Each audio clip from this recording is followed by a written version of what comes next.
फुप्पो बीमार हुई तो इलाज के लिए लंदन चली गई। साल बाद वापस आई तो अब्बा के सामने हाथ जोड़कर बोली कि मेरी ज़िंदगी का कोई भरोसा नहीं, बस तुम्हारी बेटी को बहू बनाना चाहती हूँ। ये सुनकर अब्बा बहुत खुश हुए क्योंकि फुप्पो बहुत अमीर थी, जबकि अब्बा मजदूरी करते थे।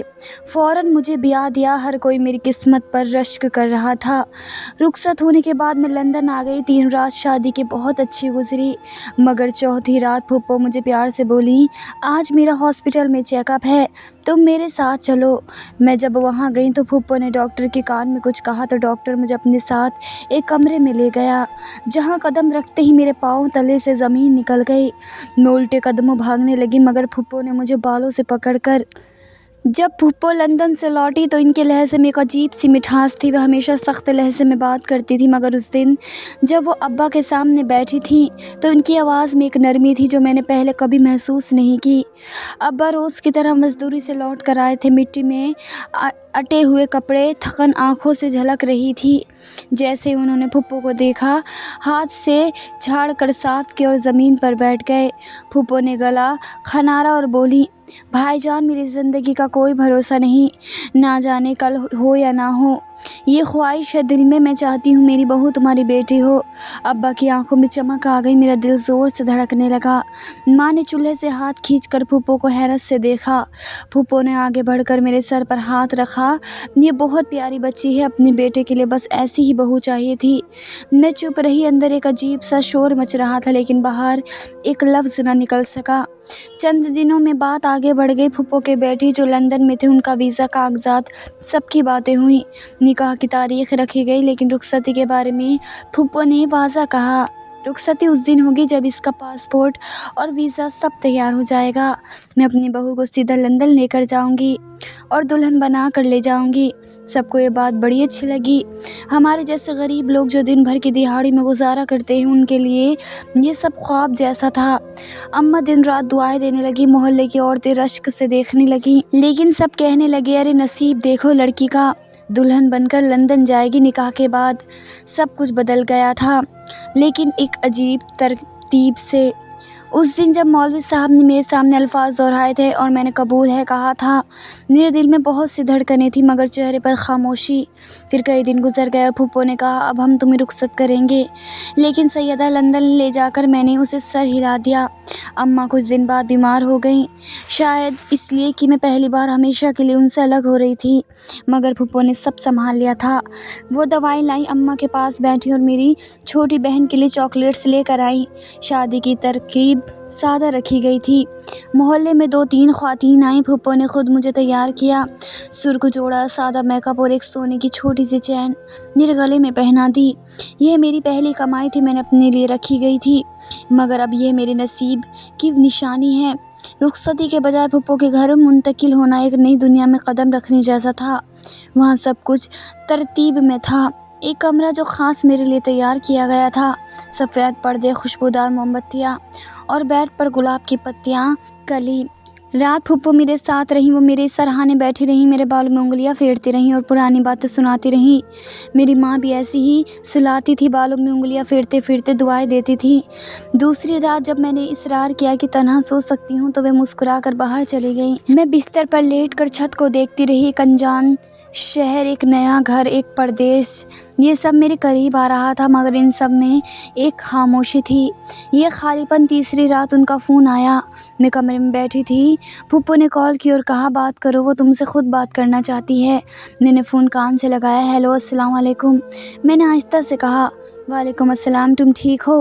आवाज़ में जज्बात नहीं थे, सिर्फ रस्मी सा लहजा। जी। खामोशी। बस कुछ दिनों में सब तैयार हो जाएगा, फिर हम लंदन में मिलेंगे। मैंने ठीक है कहा और फ़ोन बंद हो गया।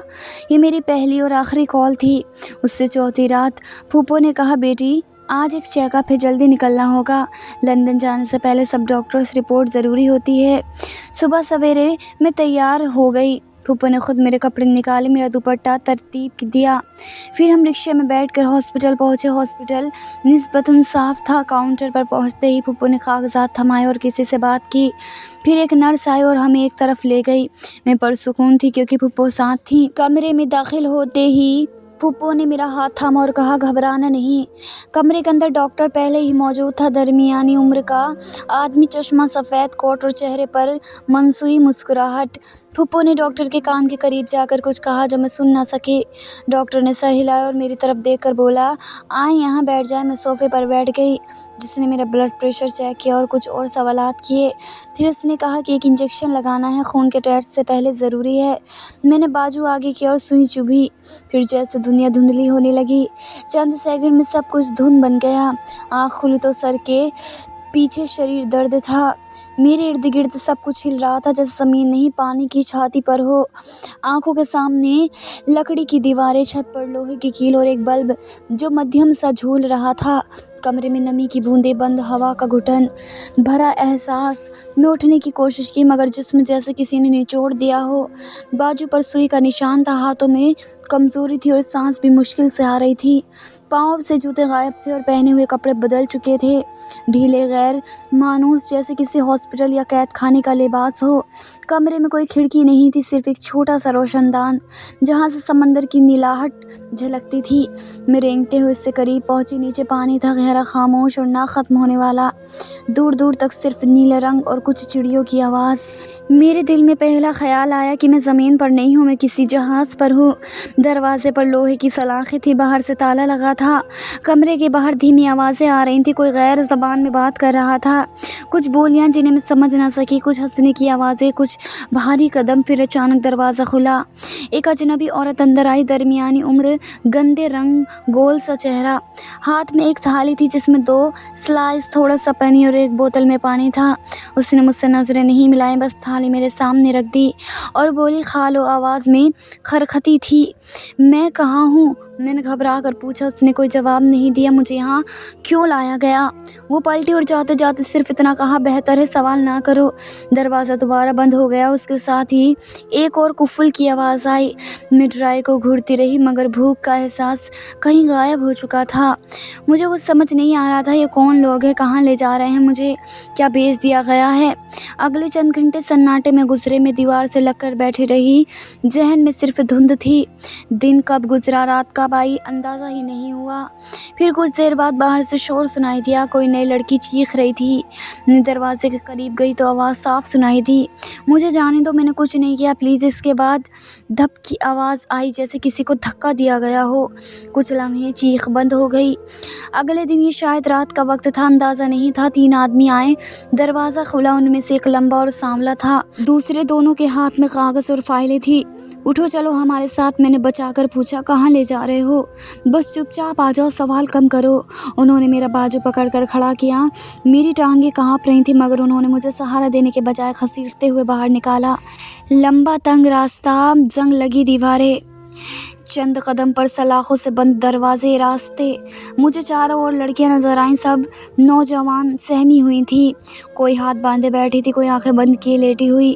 مجھے ایک بڑے کمرے میں لے جایا گیا، وہاں کچھ میزیں تھیں، ایک کمپیوٹر اور 2 مرد جو میری فائل دیکھ رہے تھے۔ عمر 21 سال، شادی شدہ۔ ہاں، انہوں نے ایک دوسرے کی طرف دیکھا، پھر ایک نے دوسرے سے انگریزی میں کہا، مارکیٹ ویلیو ٹھیک ہے۔ میں کچھ نہ سمجھی، صرف 2 لفظ مارکیٹ ویلیو میرے دماغ میں اٹک گیا۔ انہوں نے مجھے دوبارہ میرے کمرے میں واپس چھوڑا۔ جاتے جاتے ان میں سے ایک نے دروازے پر موجود سلاخوں پر ہاتھ مار کر کہا، آج رات پہرا سخت ہوگا، تیار رہنا۔ تیار کس چیز کے لیے؟ میری آنکھوں سے آنسو نہیں نکل رہے تھے، جیسے جسم نے ہر احساس کو شناخت کر دیا ہو۔ میں بس بیٹھ گئی، ہاتھوں میں چہرہ چھپا کر۔ پھر مجھے وہ دن یاد آیا جب میں پھپھو کے ساتھ ہاسپٹل گئی تھی۔ تب شاید میری قسمت نہیں بدلی تھی بلکہ قیمت لگائی جا رہی تھی۔ پھر یاد آیا ان کا کہنا، یہ میری ذمہ داری ہے، یہ ان کی ذمہ داری تھی، مجھے بیچ دینا۔ میرے سوال کا جواب اب سادہ تھا مگر اس سچ کا بوجھ بہت بھاری تھا۔ ہاں، مجھے بیچا گیا تھا۔ کمرے کے باہر قدموں کی آہٹ سنائی دی۔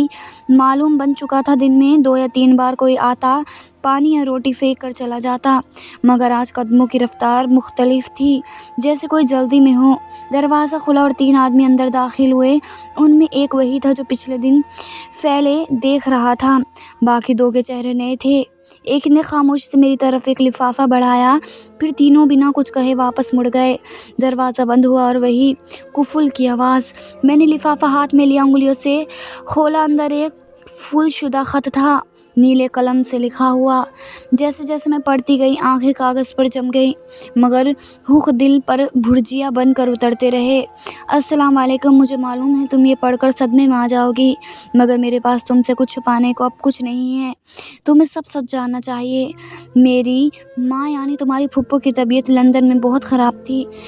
इलाज के लिए बहुत पैसे चाहिए थे, इतने कि मेरे बस से बाहर। मैंने आंखें बंद किए, दिल चाहा कि पढ़ना बंद कर दूं, लेकिन हाथ ना रुका। ये वो वक्त था जब हमें एक मौका दिया गया, एक ऐसा रास्ता जिससे हमें पैसे भी मिलते और तुम्हारा नाम भी छप जाता। माँ ने कहा कि तुम बेहतरीन हो, शरीफ हो और सबसे बढ़कर तुम्हारा कोई पूछने वाला नहीं। मेरी उंगलियां कांपने लगी, लफ्ज़ अब भी पढ़ने जा रही थी, लेकिन जैसे हाथ इनकार कर रहे थे। मैंने तुम्हें भेज दिया। ये लिखना आसान नहीं, लेकिन हकीकत यही है। मैंने तलाकनामा दस्तखत करके रवाना कर दिया है। इस कैद में तुम्हें दोबारा कोई नहीं पहचानेगा। तुम्हारी कीमत लगी और बहुत अच्छी लगी। ये जुमला आखिरी खतरा था, अब बस शुक्रिया कहना था। तुमने मेरी माँ की जान बचा ली। तुम्हें शायद नफ़रत होगी मुझसे, मगर मुझे तुमसे कभी मोहब्बत नहीं हुई। तुम सिर्फ एक हल थी, एक ऐसा सौदा। ख़त मेरे हाथ से छूट कर ज़मीन पर गिर गया। मैं देर तक दीवार से टेक लगाए बैठी रही। बाहर समंदर की आवाज़ आ रही थी, जैसे वही मेरे हाल पर मातम कर रहा हो। कमरे की हवा कुछ भारी हो गई थी, रोशनदान से आने वाली रोशनी भी मध्यम हो चुकी थी। वो ख़त जो मेरे हाथ में दिया गया था वो एक रसीद था, मेरी बर्बादी की कानूनी रसीद। रात गए किसी ने दरवाजे पर दस्तक दी। मैंने कोई जवाब नहीं दिया। फिर दरवाज़ा खुला। एक लड़की अंदर दाखिल हुई। शक्ल से बंगाली लगती थी, बाल उलझे हुए थे, कपड़े बहुत सीधे। तो तुमको भी ख़त दिया गया? उसने पूछा। मैंने सर हिला दिया। मेरे शौहर ने तो वीडियो भेजा था, उसमें वह हंस रहा था, कह रहा था बचपन की दोस्ती का कर्ज उतारा है, तुझे बेचकर अपना वादा पूरा किया है। वह हंसने लगी, बेआवाज़, जैसी हंसी नहीं पागलपन हो। मैंने उससे पूछा ये सब कब तक चलेगा? वो बोली जब तक हम बिकने के काबिल हैं, फिर हमें फेंक दिया जाएगा। अगले दिन 3 लड़कियों को ले जाया गया। एक लड़की ने मज़ाहमत की तो उसके मुँह पर चीट पड़ी, उसे घसीट कर ले जाया गया। बाकी सब सागिर बैठे रहे, जैसे हर किसी को अपनी बारी का इंतज़ार हो। दोपहर के वक्त दरवाजे के नीचे से एक नई चप्पल फेंकी गई। उस पर मेरा नाम मार्कर से लिखा था, फ़ातिमा यूनिट 4। मैंने चप्पल नहीं पहनी। मुझे सिर्फ अपना नाम देखकर लग रहा था कि अब मैं कोई शख्स नहीं, सिर्फ एक यूनिट हूँ। शाम को एक मर्द आया, सफ़ेद वर्दी में, हाथ में फ़ाइल। उसने कहा तैयारी रखो, कल सुबह तुम्हें शिफ्ट करना है। कहाँ? जो जगह तुम्हारी कीमत के मुताबिक मुनासिब हो। फिर वह चला गया। सुबह होने से पहले ही मुझे जगा दिया गया। 2 मर्द कमरे में आए, हाथ में वर्दी जैसा लिबास थामा हुआ था, दूसरा छोटा सा पिया। उन्होंने कहा ये पहन लो। कोई सवाल नहीं, मेरे सामने दरवाजे पर खड़े हो गए, जैसे अगर मैं इनकार करूँ तो ज़बरदस्ती करेंगे। मैंने खामोशी से वह खाकी लिबास पहन लिया। सर पर स्कार्फ दिया गया जो आधा चेहरा ढांकता था।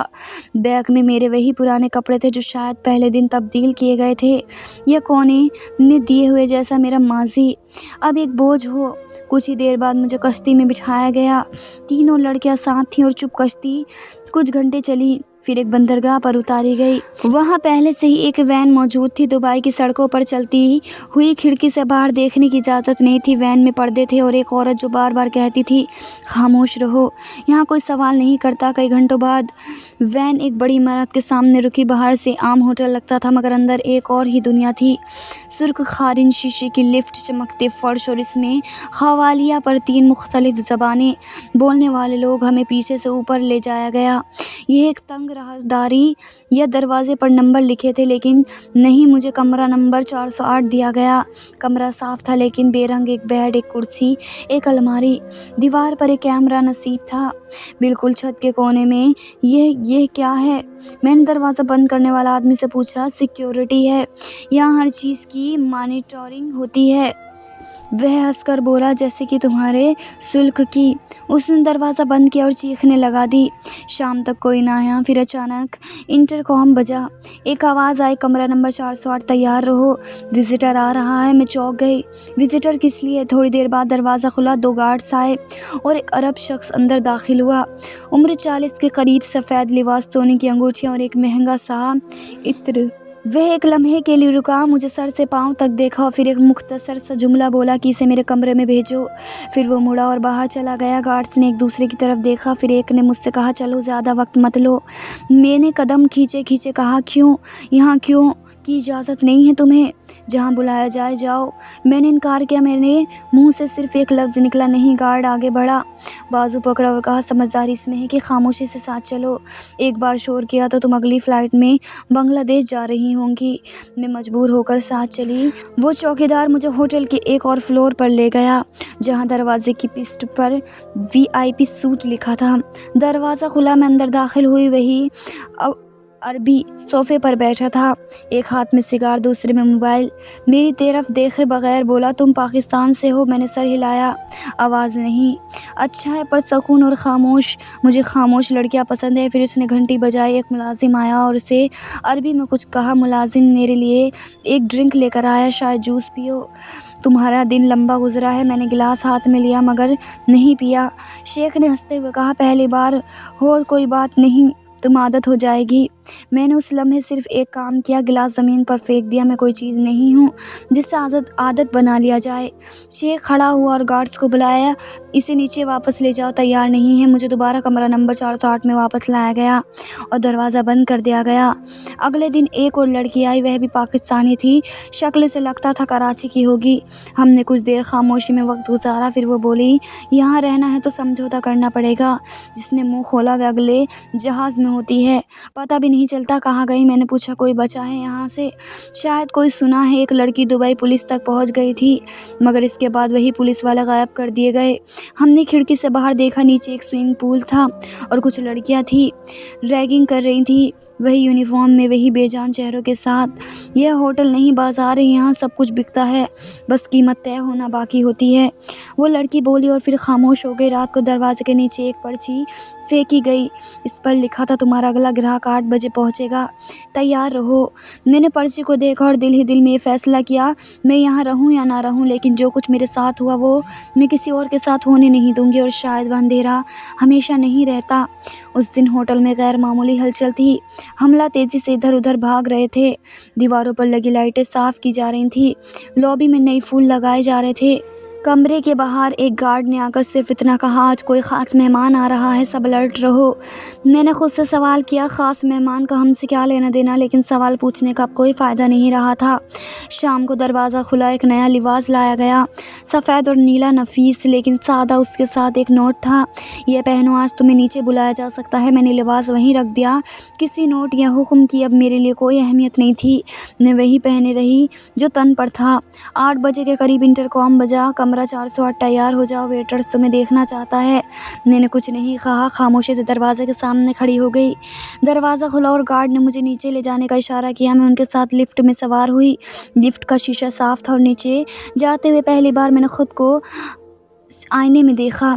सूखा हुआ चेहरा, आंखों के नीचे सियाह गहरी सर्किल, और वह चेहरा जो अब अपना नहीं लगता था। लॉबी में पहुंची तो वहाँ काफ़ी लोग थे, सबकी नज़रें मशरूफ़। कोई किसी से बात कर रहा था, कोई लैपटॉप पर झुका हुआ था। उन सब में एक लड़का बिल्कुल अलग खड़ा था, ऊंचा कद, गंदी रंग, सियाह कोट और हाथ में एक फ़ाइल। उसने जैसे ही मेरी तरफ देखा फ़ौरन साकित हो गया। उसके हाथ में पकड़ी फ़ाइल नीचे गिर गई और आंखें मुझ पर जम गई। गार्ड्स ने इशारा किया, यही है, देख लो। वो मेरे करीब आया, बहुत आहिस्ता, जैसे किसी ख्वाब की तरह बढ़ रहा हो। ये तुम हो? उसने आहिस्ता से कहा, जैसे खुद से पूछ रहा हो। मैंने कुछ नहीं कहा, बस नज़रें झुका ली। मेरा नाम तारिक है, वह बोला। मदीने में ये टेक्सटाइल बिज़नेस का मालिक हूँ। मैं यहाँ किसी और काम से आया था, मगर जैसे ही तुम्हें देखा वे रुका। जेब से एक तस्वीर ब्रांड निकाली और मेरे सामने रखी। ये देखो तस्वीर। एक लड़की बच्चों के साथ खेल रही थी, कपड़े मिट्टी से लगे हुए थे, हंसते हुए बाल बिखरे हुए, और वह चेहरा मेरा था। ये तस्वीर 2 साल पहले पाकिस्तान के एक गाँव में ली थी। मैं वहाँ फ़िलाही काम के लिए गया था, तब मैंने ये तस्वीर बैरी में ली, लेकिन बाद में ये मेरी हर फाइल, हर लैपटॉप, हर एल्बम का हिस्सा बन गई।